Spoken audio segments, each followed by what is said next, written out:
Human body एक complex system है जिसमें न्यूट्रिएंट्स, गैसेस और एक्सक्रीटरी वेस्ट प्रोडक्ट्स को एक जगह से दूसरी जगह तक पहुंचाना पड़ता है और ये काम करता है हमारा human circulatory system. So hello dear students, I am your teacher Kritika Rathore और इस वीडियो लेक्चर में हम कुछ बहुत इंटरेस्टिंग पढ़ने वाले हैं। जैसे कि मैंने बताया कि हम लोग क्लास 10 चैप्टर स्टार्ट कर चुके हैं, ठीक है। ये वाला चैप्टर हमने पहले स्टार्ट कर दिया, ये टॉपिक नंबर 4 चल रहा है और ये बहुत ही इंपॉर्टेंट टॉपिक है, ठीक है, जो है ट्रांसपोर्टेशन इन ह्यूमन बींग्स और इससे क्वेश्चन भी बहुत ज्यादा बनते हैं, ठीक है। और आपको भी जनरल अवेयरनेस के लिए चीजें पता होनी चाहिए। तो आगे बढ़ते हैं और इस चैप्टर की स्टार्टिंग करते हैं, ठीक है, सॉरी इस टॉपिक की स्टार्टिंग करते हैं। सो ट्रांसपोर्टेशन इन ह्यूमन बींग्स, उससे पहले मार्कर सिलेक्ट कर लेती हूँ।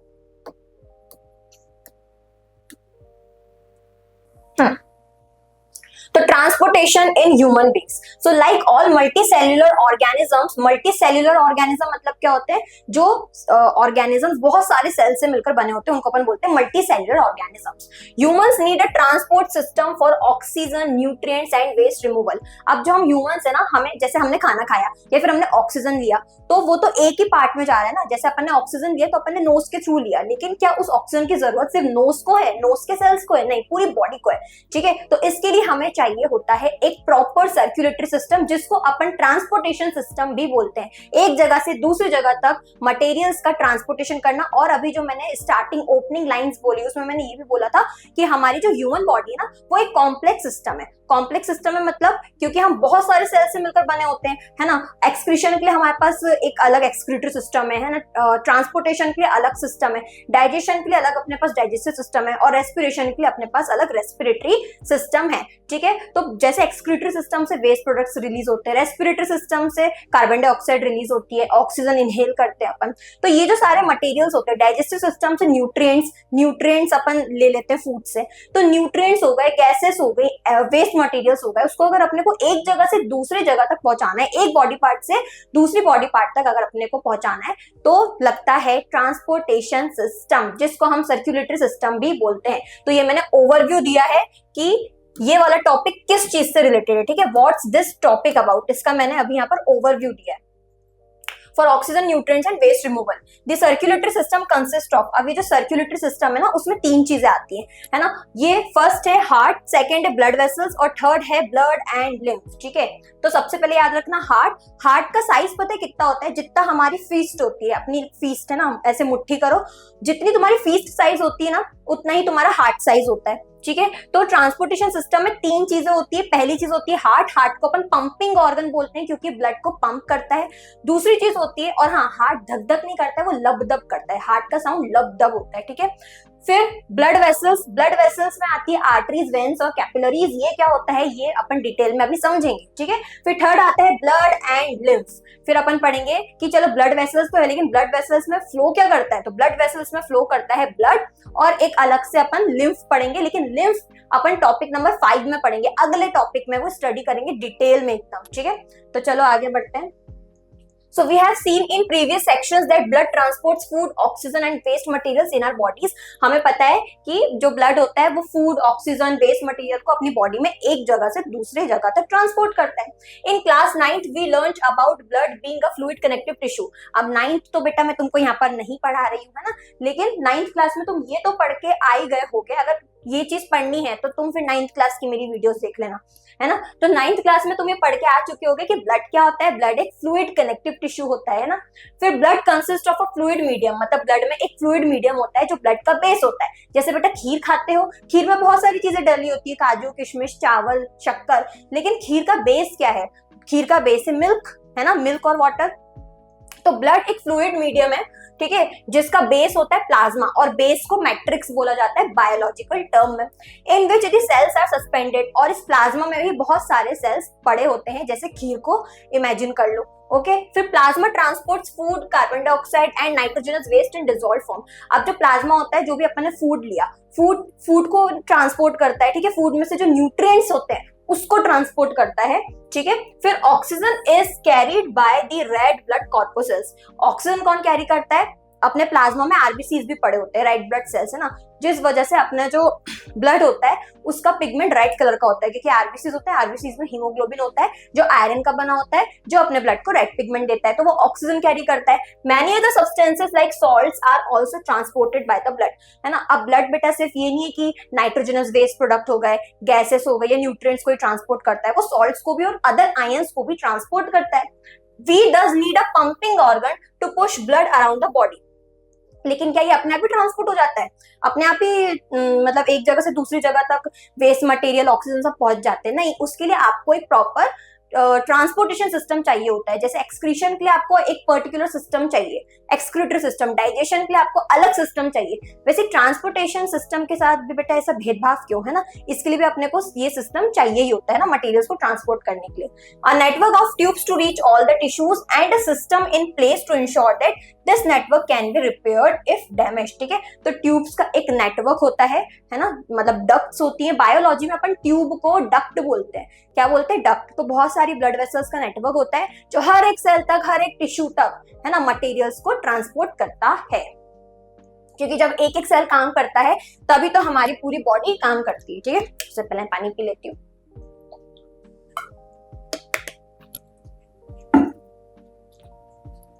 अपन देखते हैं ब्लड वेसल्स। ठीक है, तो ब्लड वेसल्स क्या होती है बेटा? ब्लड वेसल्स वो वेसल्स होती हैं जिसमें ब्लड फ्लो करता है। ठीक है, तो उसको क्या बोलते हैं? Blood vessels. अब ब्लड वेसल्स तो 3 तरीके की होती है। अब उसमें कैपिलरीज तो मैं तुमको अलग से पढ़ाऊंगी, उससे पहले देख लो आर्टरीज और वेन्स क्या होती है, और इनमें डिफरेंस जरूर याद रखना क्योंकि बहुत इंपॉर्टेंट क्वेश्चन है। ठीक है, तो आर्टरीज वो होती है जो ऑक्सीजनेटेड ब्लड कैरी करती है। अगर ये अच्छे से अभी नहीं पढ़ा तो जो अभी मैं डबल सर्कुलेशन पढ़ाऊंगी, सिस्टमिक सर्कुलेशन, ये सारी चीजें वो कुछ भी समझ में नहीं आएंगी। ठीक है, एकदम ठन ठन गोपाल।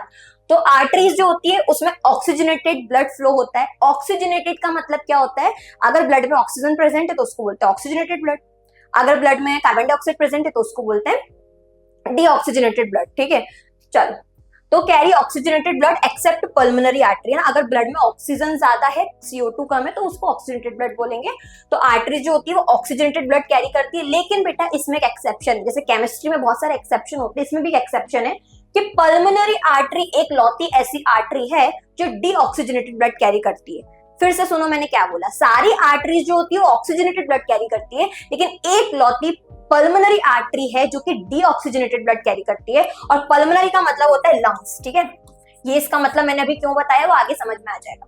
फिर थिक आर्टरीज जो होती है वो थिक होती है और इनकी वॉल्स जो होती है इलास्टिक होती है, मतलब स्ट्रेचेबल। फिर उसके बाद carry blood away from heart, जो आर्टरीज होती है इसको ऐसे बनाना। ठीक है, ये तुम्हारा हार्ट है।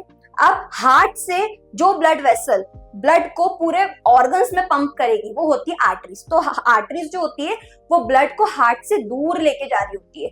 ठीक है, फिर उसके बाद जो वेन्स होती है ना, वो जो वेन्स होती है वो ब्लड को हार्ट के टूवर्ड्स ला रही होती है। तो इसको ऐसे इमेजिन करना तो याद हो जाएगा। ठीक है, तो वेन्स जो होती है वो पतली होती है, इसकी वॉल्स भी इलास्टिक होती हैं और ये कैरी ब्लड टुवर्ड्स हार्ट, या हार्ट की तरफ ब्लड लेके जाती है। फिर जो आर्टरीज होती है, अब आर्टरीज में क्या होता है ना, ब्लड का प्रेशर बहुत ज्यादा होता है।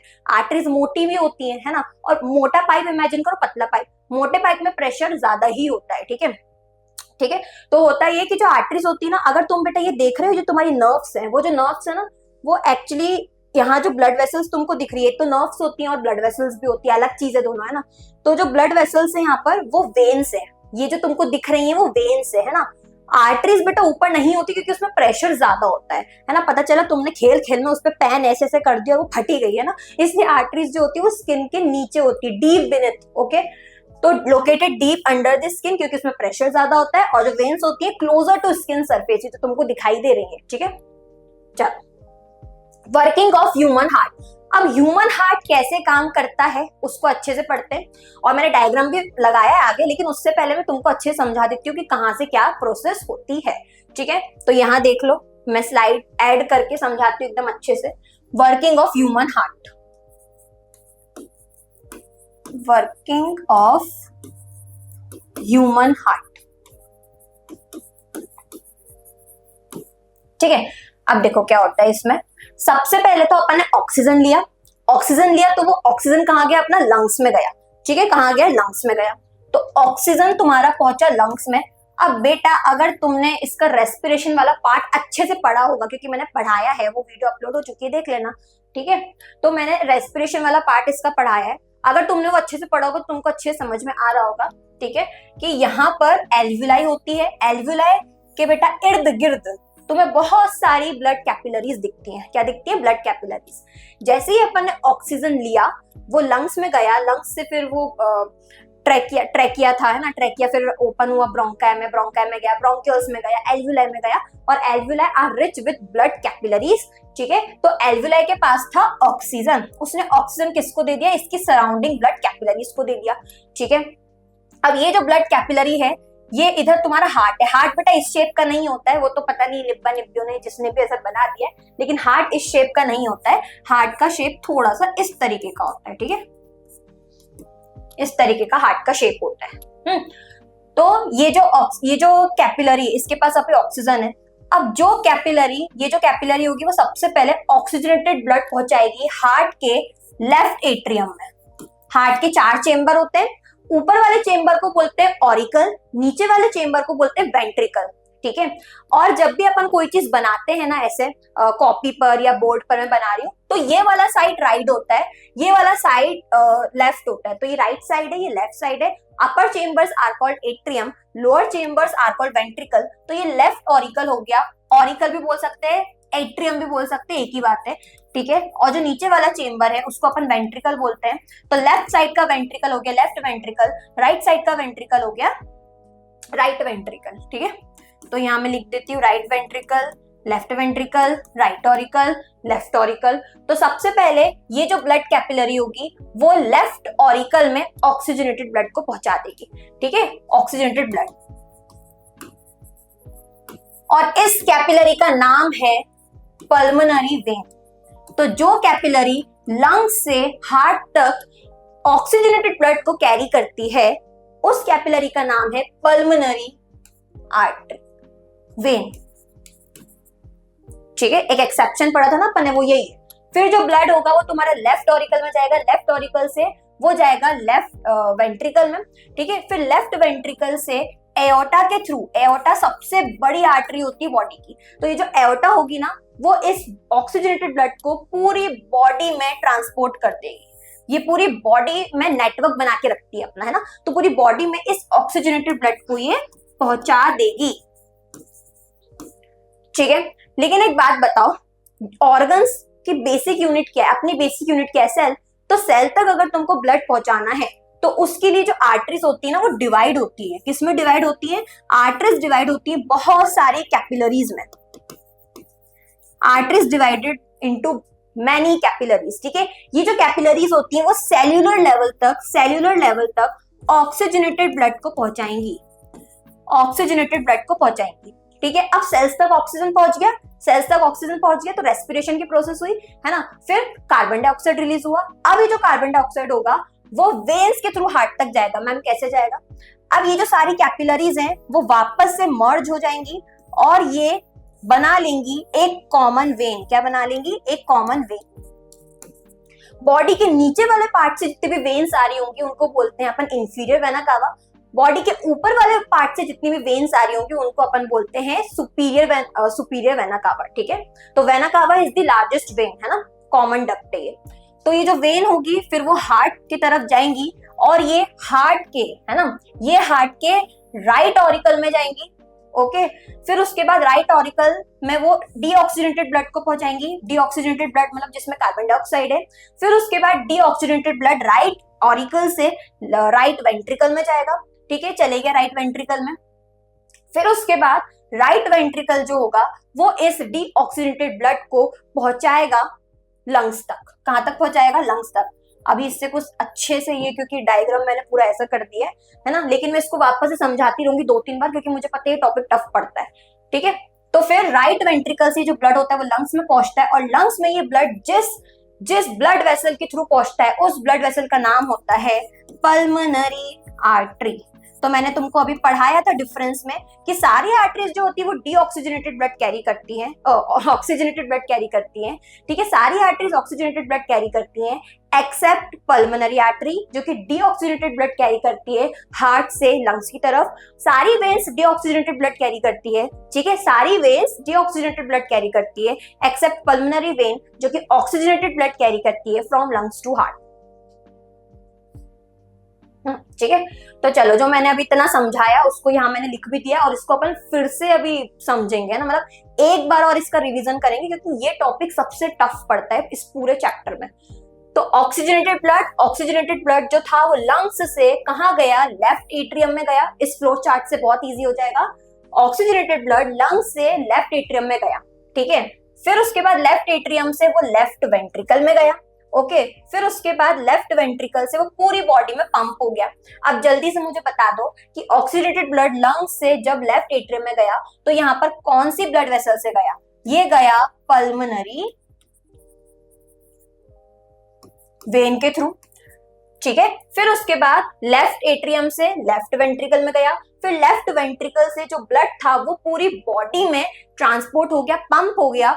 वो किससे हुआ, वो हुआ एओर्टा के through. Aorta is the biggest artery in our body, ठीक है। अब इधर आ जाओ, डीऑक्सीजनेटेड ब्लड। अब चलो आर्टरीज जो थी वो डिवाइड होगी कैपिलरीज में, कैपिलरीज ने हर एक सेल तक ऑक्सीजन पहुंचा दिया, फिर सेल ने किया रेस्पिरेशन, रेस्पिरेशन से प्रोड्यूस हुआ कार्बन डाइऑक्साइड। अब कैपिलरीज में आ गया कार्बन डाइऑक्साइड, मतलब ब्लड हो गया डीऑक्सीजनेटेड। फिर जो कैपिलरीज होंगी वो कंबाइन करके बनाएंगी वेन्स, ठीक है, जो वेन्स बॉडी के ऊपर से आ रही होती है, हार्ट को कनेक्ट कर रही होती है, उनको बोलते हैं सुपीरियर वेना कावा। जो वेन्स बॉडी के नीचे से हार्ट को कनेक्ट कर रही होती है, बॉडी के नीचे से जितनी भी वेन्स आ रही होती है जो हार्ट को कनेक्ट करती है, है ना, उसको अपन बोलते हैं इंफीरियर वेना कावा, ठीक है। तो वेना कावा में कौन सा ब्लड होता है, डीऑक्सीजनेटेड ब्लड होता है। अब वो जो डीऑक्सीजनेटेड ब्लड होगा वो पूरी बॉडी से सबसे पहले जाएगा राइट एट्रियम में, राइट एट्रियम से वो जाएगा राइट वेंट्रिकल में, फिर राइट वेंट्रिकल से वो जो डीऑक्सीजनेटेड ब्लड होगा वो लंग्स में पंप होगा फॉर ऑक्सीजनेशन, ठीक है। अब यहाँ पर क्या होगा, ये एल्वुलाई है, यहाँ पर CO2 वाला ब्लड है, ये जो कार्बन डाइऑक्साइड है वो एल्वुलाई में चला जाएगा, एल्वुलाई से ब्रोंक्यूल्स, फिर ब्रोंकाई, फिर ट्रेकिया, फिर इस तरीके से नेजल कैविटी और नोज से बाहर, है ना, दूसरे साइड ऑक्सीजन आ रहा होगा और फिर यही प्रोसेस कंटिन्यू होती रहती है, ठीक है। तो pumped to lungs for oxygenation. अब एक बात बताओ कि राइट वेंट्रिकल से जो डीऑक्सीडेटेड ब्लड है जब वो लंग्स में जा रहा है तो वो कौन सी ब्लड वेसल से जा रहा है, वो जा रहा होता है पल्मोनरी आर्टरी से, ठीक है। Then valves in heart prevent backflow of blood. अब इसका मैम क्या मतलब हुआ, जिस तरीके से तुम्हारा जो टैप होता है, नल होता है ना, नल, एक बात बताओ, अगर नल के ऊपर वाल्व नहीं होते है ना तो पानी तो बेटा फुहारे जैसा दिखता है कि ऊपर भी जा रहा है नीचे भी आ रहा है, ठीक है, वैसे फुहारा तो ऊपर से ही जाता है, तो तुम्हें वो जो नल होता है ना ऐसा लगता है जैसे फुहारा चल रहा है ना, फाउंटेन है, तो पानी का बैकफ्लो ना हो इसलिए अपने जो टैप होते हैं ना घर में उसके ऊपर वॉल्व्स प्रेजेंट होते हैं। उसी तरीके से जो ब्लड वेसल्स होती है ना, वेन्स में क्या प्रेजेंट होते हैं, वॉल्व्स प्रेजेंट होते हैं ना, वी से वेन्स, वी से वॉल्व्स, तो वेन्स में क्या प्रेजेंट होते हैं, वॉल्व्स प्रेजेंट होते हैं। आर्टरीज में वॉल्व्स प्रेजेंट नहीं होते हैं। क्यों नहीं प्रेजेंट होते हैं, क्योंकि आर्टरीज जो होती है वो प्रेशर में उसको बॉडी के नीचे पूरा ब्लड पहुंचाना होता है, तो उसने पूरा पहुंचा दिया। लेकिन जो वेन्स होती है वो नीचे से हार्ट की तरफ ब्लड ला रही होती है, तो बेटा ये हाई चांसेस है कि ब्लड वापस से नीचे ही फ्लो ना करने लग जाए। तो इसलिए जो वेन्स होती है ना उसके पास वॉल्व्स होते हैं, ताकि एक बार अगर वो हार्ट तक ब्लड को लेकर आ गई है ना, आर्टरीज तो नीचे लेके जा रही है पूरा ब्लड इतना सारा, लेकिन वेन्स तो ऊपर ला रही है ना, हार्ट ऐसे नीचे की जितनी भी वेन्स है वो हार्ट को कनेक्ट कर रही है, हार्ट को डीऑक्सीजनेटेड ब्लड दे रही है ना, तो वेन्स में हाई चांसेस होते हैं कि जो ब्लड है वो बैक फ्लो करने लग जाए, ठीक है, लेकिन नहीं करता है। क्यों, क्योंकि उसमें वॉल्व्स प्रेजेंट होते हैं। तो डिफरेंस में ये चीज और एड ऑन कर लेना कि आर्टरीज के पास वॉल्व्स नहीं होते, arteries do not possess valves and veins possess valves. चलो ठीक है। Then thickness of ventricles, ventricles की थिकनेस देख लो, तो right ventricle has thinner wall. अब जो राइट वेंट्रिकल होता है उसकी वॉल थोड़ी थिन होती है, उसकी वॉल थिन इसलिए होती है, देखो एक चीज याद रखना, जिसकी भी वॉल थिक होगी उसमें प्रेशर ज्यादा होगा, जिसकी भी वॉल थिक होगी, चाहे ब्लड वेसल हो, चाहे वेंट्रिकल ऑरिकल हो, जो भी हो, जिसकी भी वॉल थिक है उसमें प्रेशर हमेशा ब्लड का ज्यादा रहता है ना। तो राइट वेंट्रिकल के वॉल थिन होती है, pumps blood only to lungs low pressure, क्योंकि राइट वेंट्रिकल का बेटा काम ये होता है कि वो सिर्फ लंग्स को ही डीऑक्सीनेटेड ब्लड पंप कर रही होती है फॉर ऑक्सीजनेशन, ठीक है, तो वहां इतने प्रेशर की रिक्वायरमेंट है ही नहीं। बट लेफ्ट वेंट्रिकल के पास जो वॉल होती है, लेफ्ट वेंट्रिकल की वॉल बहुत थिक होती है। थिक क्यों होती है? क्योंकि बेटा लेफ्ट वेंट्रिकल से फिर कनेक्टेड होती है एओर्टा, और एओर्टा जो होती है उसको पूरे बॉडी को प्रेशर के साथ ब्लड देना पड़ता है, ठीक है, तो इसके लिए उसकी जो वॉल्स होती हैं वो थिक होती है। किसकी वॉल्स थिक होती हैं? लेफ्ट वेंट्रिकल की जो वॉल्स होती हैं वो थिक होती है। Pumps blood to whole body, तो high pressure is needed. Then the human heart beats about 72 times per minute, है ना। अभी मैंने डिड यू नो, है ना, मतलब कुछ इंटरेस्टिंग चीजें लगा रखी है कि तुमको हल्की फुल्की डेली लाइफ से रिलेटेड इंफॉर्मेशन मिल जाए जो इंटरेस्टिंग भी हो। तो ह्यूमन हार्ट जो होता है वो पर मिनट 72 टाइम्स बीट करता है ना, and pumps nearly 5 litres of blood every minute, और हर मिनट वो 5 लीटर, हर मिनट 5 लीटर का ब्लड पंप करता है। टाइप्स ऑफ सर्कुलेशन, अब ना 3 तरीके के सर्कुलेशन होते हैं। एक होता है पल्मोनरी सर्कुलेशन, एक होता है सिस्टेमिक सर्कुलेशन, एक होता है डबल सर्कुलेशन। पल्मोनरी मतलब हमेशा समझना लंग्स होता है। पल्मोनरी मतलब क्या होता है? पल्मोनरी मतलब लंग्स, ठीक है। इसलिए जब मैं तुमको पढ़ा रही थी ना, मैं तुमको पढ़ा रही थी एक तो पल्मोनरी, यहां मैं लिख देती हूँ, मैंने तुमको 2 चीजें पढ़ाई। एक मैंने तुमको पढ़ा है पल्मोनरी आर्टरी, ठीक है, और मैंने एक तुमको पढ़ा है पल्मोनरी वेन। अब इसको समझो कि इसके पीछे पल्मोनरी क्यों लगा है। अब समझाती हूँ ये चीज मैं ना। पल्मोनरी आर्टरी और पल्मोनरी वेन, पल्मोनरी वेन क्या कर रही थी? लंग्स से ब्लड को ले जा रही थी हार्ट तक, ऑक्सीजनेटेड ब्लड को, ठीक है, और पल्मोनरी आर्टरी क्या कर रही थी? हार्ट से ब्लड ले जा रही थी लंग्स तक। कौन सा ब्लड? डीऑक्सीजनेटेड ब्लड, जिसमें कार्बन डाइऑक्साइड ज्यादा है। ऑक्सीजन भी है लेकिन कार्बन डाइऑक्साइड ज्यादा है, इसलिए उसको डीऑक्सीनेटेड बोल रहे हैं। ऐसा नहीं कि उसमें सिर्फ CO2 ही तैर रहा है, ऐसा नहीं होता है, ठीक है। चल, तो पल्मोनरी क्यों बोला जा रहा है? क्योंकि देखो यहाँ पर जो भी ब्लड वेसल है वो हार्ट टू लंग्स कनेक्टेड है, या लंग्स टू हार्ट जा रही है ना, तो जहां भी लंग्स इन्वॉल्व है तो अपन ने उसको क्या बोल दिया? पल्मोनरी, इसलिए इसका नाम पड़ा है पल्मोनरी वेन या पल्मोनरी आर्टरी, ठीक है।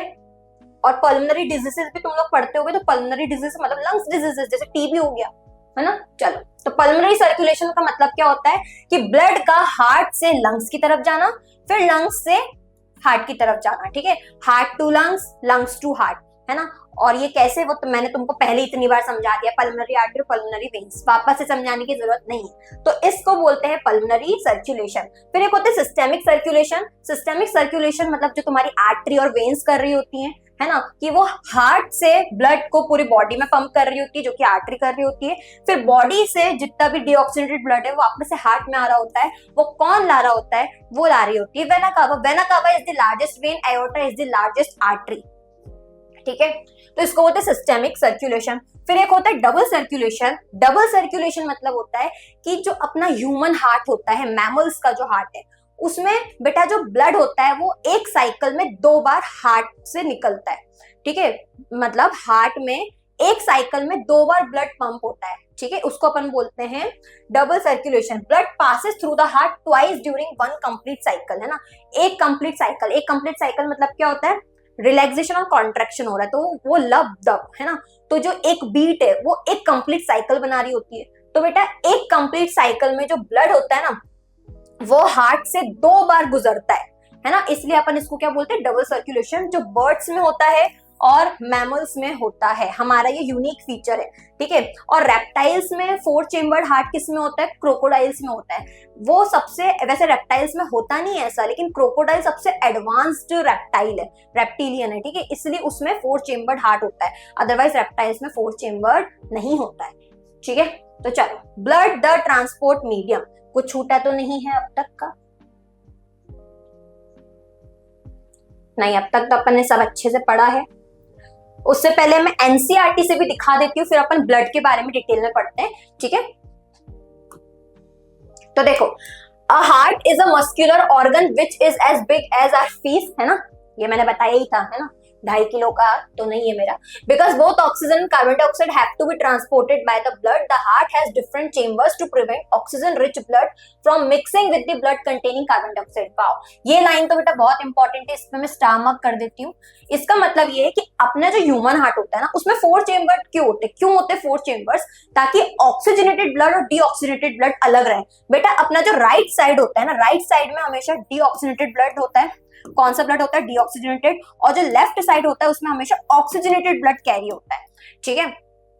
तो ऐसा इसलिए होता है क्योंकि हम एक तो हमारा बॉडी जो है वो एकदम कॉम्प्लेक्स है, ह्यूमन बॉडी हमारी बहुत कॉम्प्लेक्स होती है, ठीक है। तो अगर बेटा इन दोनों की मिक्सिंग हो गई, किन दोनों की मिक्सिंग हो गई, राइट ऑरिकल्स मतलब राइट जो चेंबर्स है और लेफ्ट जो चेंबर्स है ना, अगर उनके ब्लड की मिक्सिंग हो गई तो हमें ऑक्सीजन हमारी बॉडी को अच्छे से नहीं मिल पाएगा प्रॉपर्ली, ठीक है, क्योंकि हमारी एनर्जी रिक्वायरमेंट ज्यादा है। जैसे कई बार ऐसा होता भी कि फॉरिकल कुछ तो बोलते हैं, मतलब उसको, मतलब जब दिल में छेद हो जाता है, ठीक है, तो जब दिल में छेद हो जाता है वो जो इंसान होता है उसको शॉर्ट ब्रीथिंग हो जाती है, मतलब एकदम हाफता है। क्यों?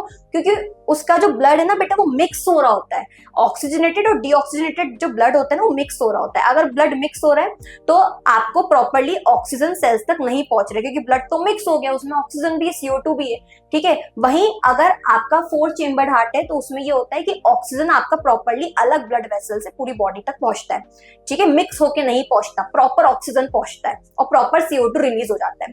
इतना समझ में आया?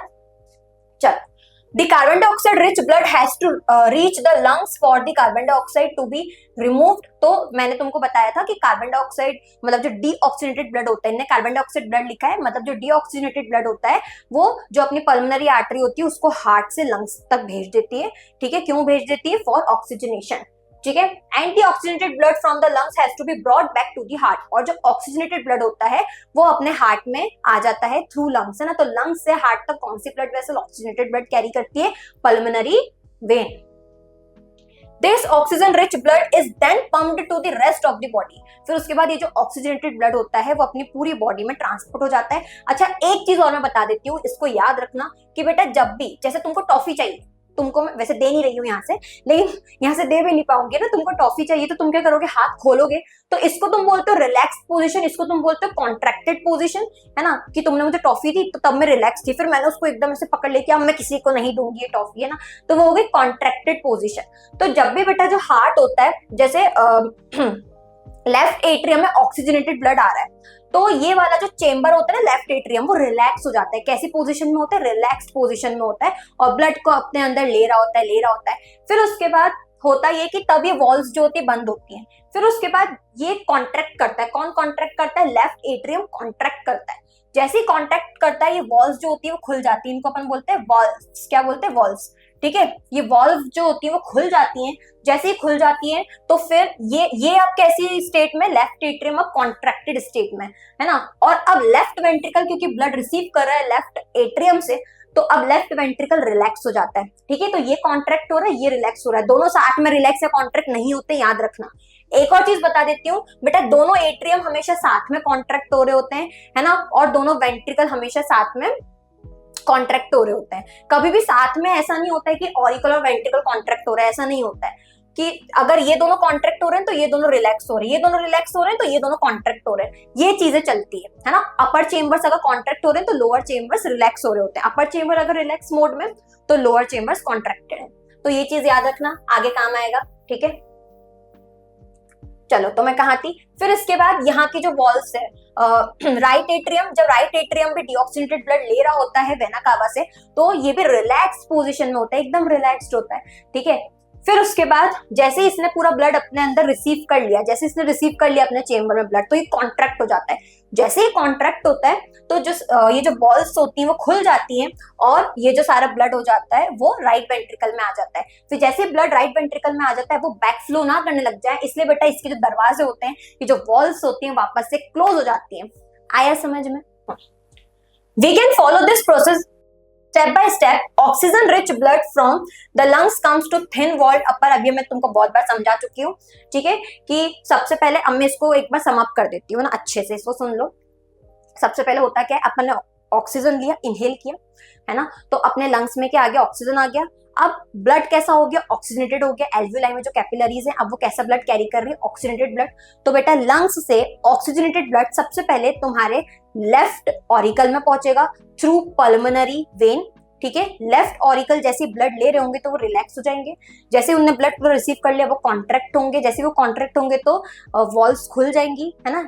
लेफ्ट ऑरिकल और लेफ्ट वेंट्रिकल के बीच की जो वॉल्स वो खुल जाएंगी, जैसे वो खुलेंगी तो सारा जो ब्लड होगा वो लेफ्ट ऑरिकल से लेफ्ट वेंट्रिकल में आ जाएगा, ठीक है। फिर लेफ्ट वेंट्रिकल जैसे ब्लड को ले रहा होगा वैसे वो रिलैक्स हो जाएगा, रिलैक्स होकर सारा ब्लड ले रहा होगा। फिर जैसे उसने ब्लड ले लिया तो वॉल्स क्लोज हो जाती हैं। फिर उसके बाद एक एओर्टा होती है जो कि लार्जेस्ट आर्टरी होती है ना बॉडी में।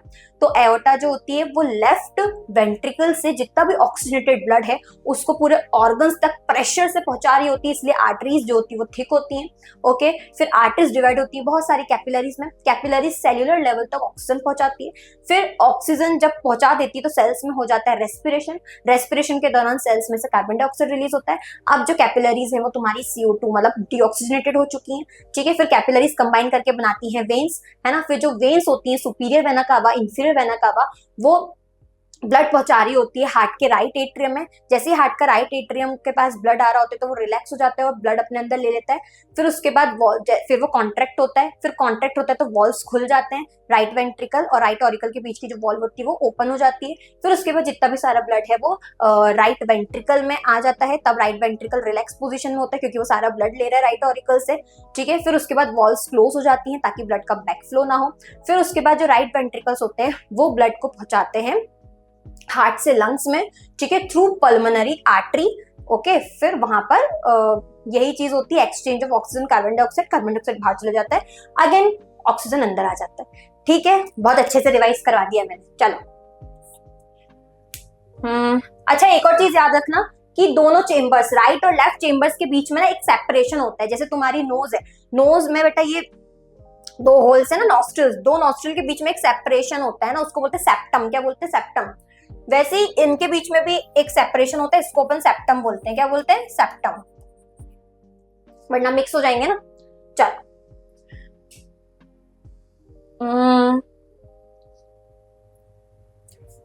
ठीक है, आगे कुछ बचा है? हाँ, oxygen enters the blood in the lungs. अब मैंने बोला था कि अपना जो हार्ट है ना बेटा उसमें ब्लड 2 बार एंट्री लेता है, ठीक है। 2 बार एंट्री ले रहा है ना, एक बार तो जब लंग्स से ब्लड लेफ्ट ऑरिकल में आ रहा होता है तब, और दूसरी बार जब वेन्स जो होती हैं वो ब्लड को पहुंचा रही होती है राइट एट्रियम में। तो अपना जो ब्लड होता है, अपना जो हार्ट होता है उसमें ब्लड 2 बार आता है एक साइकिल में, इसलिए उसको अपन बोलते हैं डबल सर्कुलेशन। ओके, आया समझ में? Such separation allows a highly efficient supply of oxygen to the body. मैं बता चुकी हूँ। This is useful in animals that have high energy needs such as birds and mammals. हमें बहुत हाई एनर्जी नीड्स होती है तो हम ये रिस्क नहीं ले सकते बेटा कि हमारा ब्लड मिक्स हो जाए, है ना। which constantly use energy to maintain their body temperature। अब जैसे कुछ एनिमल्स होते हैं, है ना, the body temperature depends on the temperature in the environment। such animals like amphibians or many reptiles have 3 chambered heart। जैसे बेटा बहुत सारे रेप्टाइल्स होते हैं, बहुत सारे रेप्टाइल्स होते हैं और एम्फीबियंस होते हैं, उनमें ना 3 चेम्बर्ड हार्ट होता है। तुम्हारी एनसीईआरटी सागर में गागर भर देती है, मैं इसको अच्छे से एक्सप्लेन करती हूँ। वो बोलना क्या चाह रही है क्योंकि ये पैराग्राफ कई टीचर स्किप कर देते हैं ना, स्कूल की बात कर रही हूँ। तो जैसे रेप्टाइल्स और एम्फीबियंस होते हैं उनमें बेटा 3 चेम्बर्ड हार्ट होता है। अब मैम 3 चेम्बर्ड हार्ट होता है, 3 चेम्बर्ड हार्ट, और 3 चेम्बर्ड हार्ट में से उनके पास 2 ऑरिकल्स होते हैं और 1 वेंट्रिकल होता है। तो बेटा उनका जो ब्लड होता है मिक्स हो जाता है। मैम मिक्स हो जाता है तो फिर वो कैसे, उनको ऑक्सीजन की कमी नहीं होती? नहीं, क्योंकि बेटा हमारा जो बॉडी है, हमारी ह्यूमन बॉडी बहुत कॉम्प्लेक्स है, उनकी ह्यूमन बॉडी इतनी कॉम्प्लेक्स नहीं होती है। तो उनको अगर कम एनर्जी मिले तो भी उनका काम चल जाता है। कितने छोटे वो तुमसे, है ना, तब भी तुम डर जाते हो उनसे। खैर कोई नहीं, कितने छोटे वो तुमसे, है ना। तो मतलब उनका जो बॉडी साइज है, उनका बॉडी स्ट्रक्चर इतना कॉम्प्लेक्स नहीं है, तो उनको इतनी एनर्जी डिमांड्स नहीं होती जितनी हमें होती है ना। अगर हमारे पास 3 चेम्बर होता तो हम जी नहीं पाते, है ना, लेकिन उनके पास है, वो तो बेटा आराम से अपना काम कर रहे हैं और हमारा भी खून चूस रहे हैं, ठीक है। तो 3 चेम्बर्ड हार्ट होता है, 2 ऑरिकल्स होते हैं, 1 वेंट्रिकल होता है। अब होता क्या है कि ब्लड ऑरिकल से निकलता है और जैसे ही 2 ऑरिकल्स कॉन्ट्रैक्ट करते हैं तो ब्लड बेटा अपने क्या होता है कि जैसे 2 ऑरिकल्स कॉन्ट्रैक्ट करते हैं तो राइट एट्रियम जो होता है वो ब्लड किसको दे रहा होता है? राइट वेंट्रिकल को दे रहा होता है ना, और राइट, सॉरी लेफ्ट हो गया ना फिर तो, लेफ्ट ऑरिकल जो होता है वो ब्लड दे रहा होता है लेफ्ट वेंट्रिकल को, है ना। ऐसा ही हो रहा होता है जब ये दोनों कॉन्ट्रैक्ट करते हैं तो ये डीऑक्सीनेटेड ब्लड इसको दे रहा होता है और ये ऑक्सीनेटेड ब्लड इसको दे रहा होता है, ऐसा चलता है। लेकिन बेटा इनके पास तो एक कॉमन वेंट्रिकल है, ठीक है। तो जब दो ऑरिकल्स, है ना, जब ये राइट ऑरिकल और लेफ्ट ऑरिकल एक साथ कॉन्ट्रैक्ट कर रहे होते हैं तो यहाँ से जो डीऑक्सीनेटेड ब्लड होता है, यहाँ से जो ऑक्सीनेटेड ब्लड होता है, वो दोनों एक ही वेंट्रिकल में पोर डाउन हो जाते हैं और दोनों मिक्स हो जाते हैं, ठीक है। फिर फिश का बता देती हूँ, फिश का भी इसमें, फिश के पास बेटा 2 चेम्बर्ड हार्ट होता है और फिश में एक ऑरिकल होता है, एक वेंट्रिकल होता है, और फिश में ऑक्सीजनेटेड ब्लड तो आता ही नहीं है, फिश के हार्ट में ऑक्सीजनेटेड ब्लड आता ही नहीं है, ठीक है। तो फिश में 2 चेम्बर्स होते हैं, एक होता है ऑरिकल, एक होता है वेंट्रिकल, ऐसा होता है, ठीक है। अब होता क्या कि जैसे फिश ने, मैं यहाँ लिख भी देती हूँ, है ना, फिश ने लिया वाटर, फिश क्या करती है, तुमने उसको बुलबुले बनते रहते हैं ना जब फिश ऐसे तैरती है तो वो पानी कॉन्स्टेंटली लेती रहती है, जैसे उसने पानी लिया, पानी में क्या है, ऑक्सीजन है, ठीक है। वो उस वाटर को गिल्स के पास भेज देगी, है ना, दे पास देयर वाटर टू गिल्स, ठीक है। तो फिश के गिल्स में बहुत सारी ब्लड कैपिलरीज होती हैं। अब बेटा यहाँ पर है वाटर, वाटर में है ऑक्सीजन ज्यादा, ठीक है, वाटर में ऑक्सीजन जाता है और गिल्स की जो कैपिलरीज हैं उसमें ऑक्सीजन कम है, तो डिफ्यूजन हो जाएगा, तो गिल्स की जो भी कैपिलरीज है उनको क्या मिल जाएगा, ऑक्सीजन मिल जाएगा, गिल्स की जितनी भी कैपिलरीज हैं उनको क्या मिल जाएगा, ऑक्सीजन मिल जाएगा, ठीक है। फिर उसके बाद ये जो कैपिलरीज हैं वो पूरी बॉडी के सेल्स तक ऑक्सीजन पहुंचाएंगी और फिर रिलीज होगा कार्बन डाइऑक्साइड गैस, क्या रिलीज होगी, सेल्स रेस्पिरेशन करेगी और कार्बन डाइऑक्साइड गैस रिलीज होगी। अभी जो कार्बन डाइऑक्साइड गैस है वो ब्लड में है ना, तो ब्लड कैसा है, अब डीऑक्सीजनेटेड हो गया, कैसा हो गया, डीऑक्सीजनेटेड हो गया। ये जो डीऑक्सीजनेटेड ब्लड है वो अब ऑरिकल में जाएगा, फिर वेंट्रिकल में जाएगा, ये फिश का इतना छोटा सा हार्ट 2 चेम्बर का है ना, ऑरिकल में गया वो डीऑक्सीजनेटेड ब्लड, फिर वेंट्रिकल में गया, फिर यहाँ से वो जो डीऑक्सीजनेटेड ब्लड है वो वापस से गिल्स के पास जाएगा, ठीक है। फिर जो पानी है बेटा, पानी का क्या हुआ, तो पानी जो होता है ना वो गिल्स की कुछ ओपनिंग होती है ना, कुछ ओपनिंग्स होती है, गिल ओपनिंग्स, वहां से वाटर जो होता है अलोंग विद कार्बन डाइऑक्साइड वो फिर वापस से बाहर चले जाता है, ठीक है। ऐसा नहीं कि फिश पानी अपने अंदर ही रख लेती है, वरना बेटा स्विमिंग पूल नहीं, पॉन्ड का पानी तो कम हो जाता है ना ऐसे तो ऐसा नहीं होता है, वो उनके पास कुछ गिल स्लिट्स ओपनिंग्स होती है जहां से जो गिल्स होती है वो जो उन्होंने वाटर लिया था ना, ऑक्सीजन रिच वाटर, उसको फिर वो उसमें से ऑक्सीजन निकाल लेती है और वाटर को उस ओपनिंग से वापस बाहर भेज देती है, ठीक है।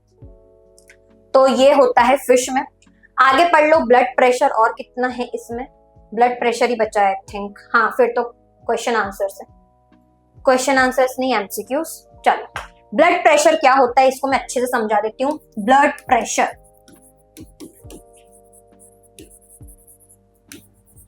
इसको ऐसे समझो, तुम्हारे पास पाइप है ना, पानी वाला pipe.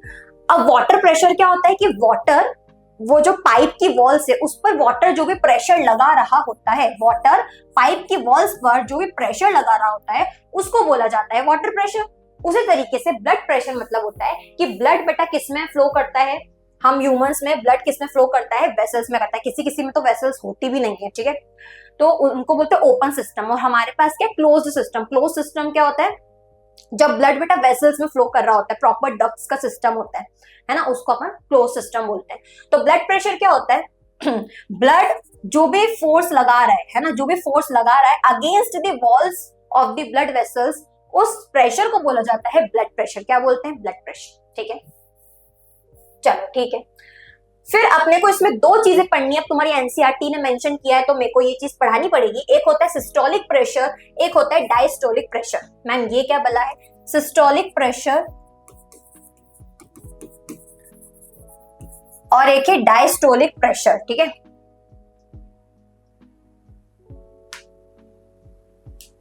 Diastolic pressure,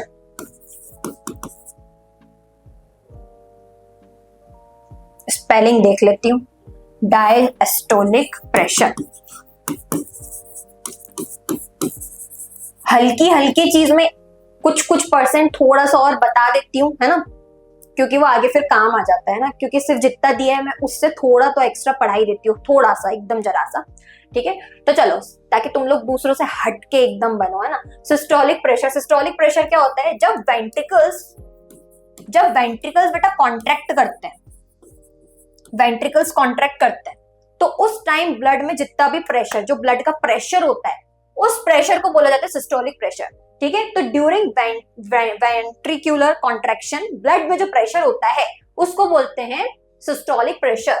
the pressure of blood inside the artery, artery के अंदर ब्लड का जो प्रेशर होता है जब वेंट्रिकल्स कॉन्ट्रैक्ट करते हैं, वेंट्रिकल्स ने कॉन्ट्रैक्ट किया तो आर्टरीज के अंदर जो ब्लड का प्रेशर है उसको अपन बोलते हैं सिस्टोलिक प्रेशर, क्योंकि वेंट्रिकल्स कॉन्ट्रैक्ट करते हैं, फिर उसके बाद ही तो जो आर्टरी होती है वो ऑक्सीजनेटेड ब्लड पूरी बॉडी को देती है। ठीक है, फिर उसके बाद pressure in artery during ventricular diastole, मतलब जब वेंट्रिकल्स बेटा रिलैक्स करते हैं, डायस्टोल मतलब रिलैक्स करना, सिस्टोल मतलब कॉन्ट्रैक्ट करना, तो जब वेंट्रिकल्स रिलैक्स करते हैं तो उनके रिलैक्स करने के टाइम पर जो प्रेशर होता है आर्टरी में, ठीक है, उसको बोला जाता है डायस्टोलिक प्रेशर।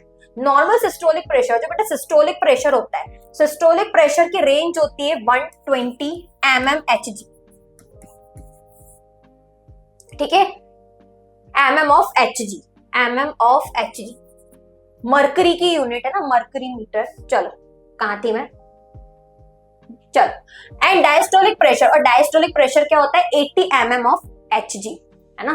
चलो, blood pressure is measured with an instrument. अब देखो, ब्लड प्रेशर को आप एक इंस्ट्रूमेंट से मेजर करते हो, अगर 80 से कम आपका ब्लड प्रेशर आ रहा है ना तो वो आपका लो हो जाएगा, और 120 से ज्यादा जा रहा है तो फिर तो हाई है। तो ब्लड प्रेशर को आप एक इंस्ट्रूमेंट से मेजर करते हो, जैसे हार्ट बीट को आप स्टेथोस्कोप से मेजर करते हो, वैसे ब्लड प्रेशर को आप मेजर करते हो स्फाइग्मोमैनोमीटर। किससे करते हो, स्फाइग्मोमैनोमीटर। High blood pressure is also, अगर ब्लड प्रेशर बहुत हाई, आप बहुत टेंशन वगैरह ले रहे हो, है ना, ब्लड प्रेशर हाई है, फिर आपकी डाइट भी ठीक नहीं है ना, तो हाई ब्लड प्रेशर की वजह से आपको हो जाता है हाइपरटेंशन। हाई ब्लड प्रेशर को अपन हाइपरटेंशन भी बोल सकते हैं।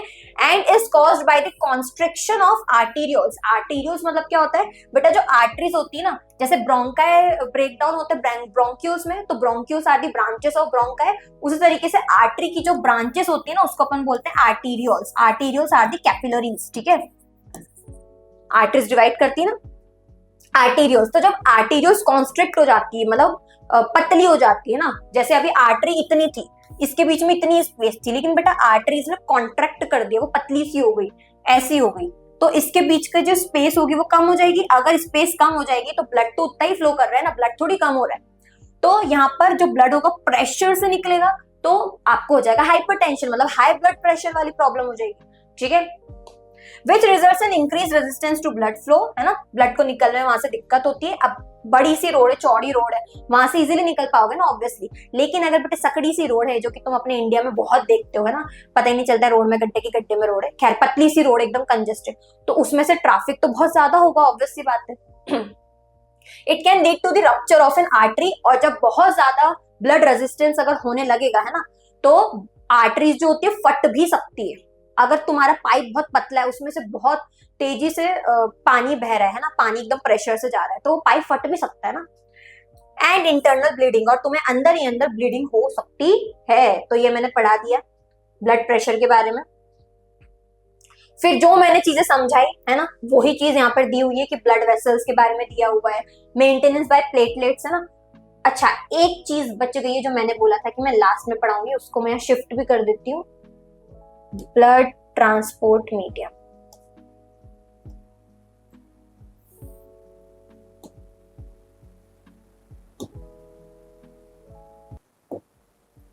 इसको छोड़ो, यहीं पे आ जाते हैं अपन।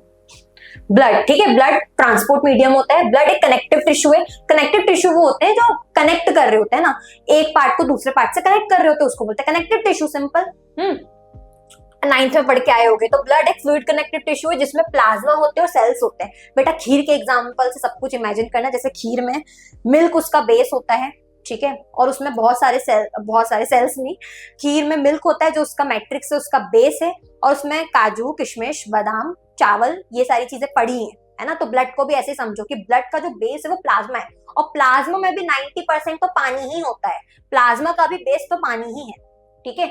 तो blood consist of plasma and cells. Blood के कंपोनेंट्स क्या होते हैं, चलो प्लाज्मा तो अपन ने बता दिया कितना है, प्लाज्मा 45% है और ब्लड सेल्स 55% है। ये डेटा क्रिस क्रॉस भी हो सकता है, आई थिंक सेल्स 45% है, तो इसको एक बार गूगल कर लेना, लेकिन टोटल इतना ही है, ठीक है।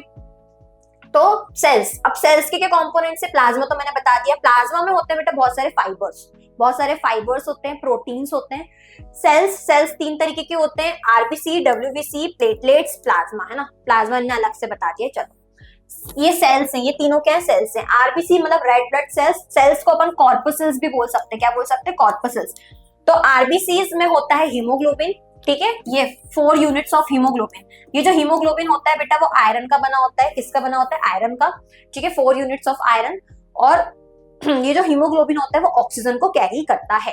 Okay, so carry oxygen by haemoglobin, transport some, और ये थोड़ा बहुत कार्बन डाइऑक्साइड भी आरबीसी कैरी कर सकती है। डब्ल्यूबीसी जो होते हैं वो इन्फेक्शन से लड़ते हैं, है ना, डिफेंस मैकेनिज्म प्रोवाइड करते हैं। And platelets help in blood clotting. अच्छा, तुम लोगों ने किसी को तो देखा होगा, या अगर तुम लोगों के साथ हो तो, जैसे कभी तुम्हें खून आ रहा है और वो खून तुमने सब कुछ कर लिया है ना, उस पे हल्दी डाल रहे हो, है ना।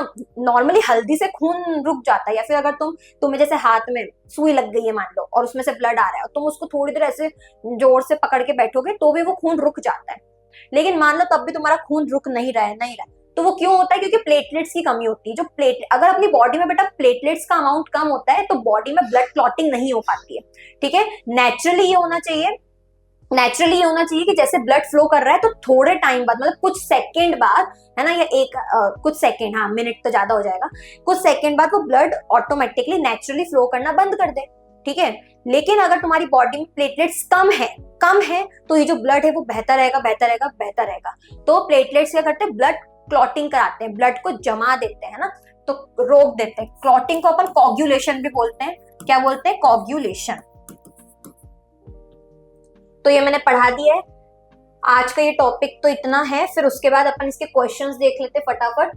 ह्यूमन हार्ट इज लोकेटेड, इनमें से मैं कुछ होमवर्क क्वेश्चन भी दूंगी जो कमेंट में बताने पड़ेंगे। तो human heart is located in the, human heart कहाँ होता है, thoracic cavity between the lungs. तो ह्यूमन हार्ट होता है थोरेसिक कैविटी में, ठीक है। डायफ्राम के नीचे नहीं होता है, स्टमक के पास भी नहीं होता है, वहां तो लिवर होता है। फिर एब्डोमिनल कैविटी में तो नहीं होता है ना, तो थोरेसिक कैविटी में होता है। और जो ये लंग्स है ना, हार्ट जो होता है वो बेटा पूरा लेफ्ट में नहीं होता कि एकदम लेफ्ट में ही होता है। हार्ट जो होता है वो सेंटर से थोड़ा सा लेफ्ट में होता है, पूरा लेफ्ट में नहीं होता है। और जो हार्ट होता है ना, वो देखो ये लेफ्ट लंग है, लेफ्ट लंग में ना एक नॉच प्रेजेंट होता है। जैसे लंग्स नॉर्मली इस शेप के हैं, ठीक है, इसमें कुछ भी नहीं है, लेकिन लेफ्ट लंग में, सिर्फ लेफ्ट लंग में ना ऐसा नॉच प्रेजेंट होता है ताकि हार्ट ना यहाँ पर प्रॉपर्ली ऐसे एकोमोडेट हो सके। इसको बोला जाता है कार्डियक नॉच। इसको क्या बोला जाता है, कार्डियक नॉच। चलो next question, human heart is made up of, human heart किससे बना होता है, कार्डियक मसल से बना होता है। Next, which chamber pumps oxygenated blood to the entire body. अच्छा, कौन सा चेंबर है जो ऑक्सीजनेटेड ब्लड को पूरी बॉडी तक पहुंचाता है, तो वो है लेफ्ट वेंट्रिकल। कहां गया, the valve present between the left atrium and left ventricle. ये होमवर्क है, दिस इज ऑल्सो होमवर्क। ये चीज तुम्हारी एनसीईआरटी में नहीं है, ये थोड़ा एडिशनल है, तो तुम इसके बारे में जरूर देखना। The blood vessel carrying oxygenated blood from lungs to the heart, lungs से हार्ट तक कौन सी ब्लड वेसल ऑक्सीजनेटेड ब्लड पहुंचाती है, pulmonary vein. Which blood vessel carries deoxygenated blood from heart to lungs, pulmonary artery. कितनी बार बता दिया। Largest artery in the human body, aorta. Largest vein in the human body, vena cava. इस तरीके से human circulatory system एक highly efficient transport system है, जो चाहे वेस्ट मटेरियल्स हो, गैसेस हो या न्यूट्रिएंट्स हो, उसको बॉडी के हर एक सेल तक पहुंचाता है। So this is it. अगर वीडियो पसंद आई हो तो लाइक शेयर सब्सक्राइब जरूर करना, कमेंट्स में बताना कि कैसा लगा, और होमवर्क क्वेश्चंस का आंसर जरूर करना। और ज्यादा डीप में और डिटेल में पढ़ना चाहते हो तो अभी इंस्टॉल करो फ्यूकी एजुकेशन ऐप। Bye bye.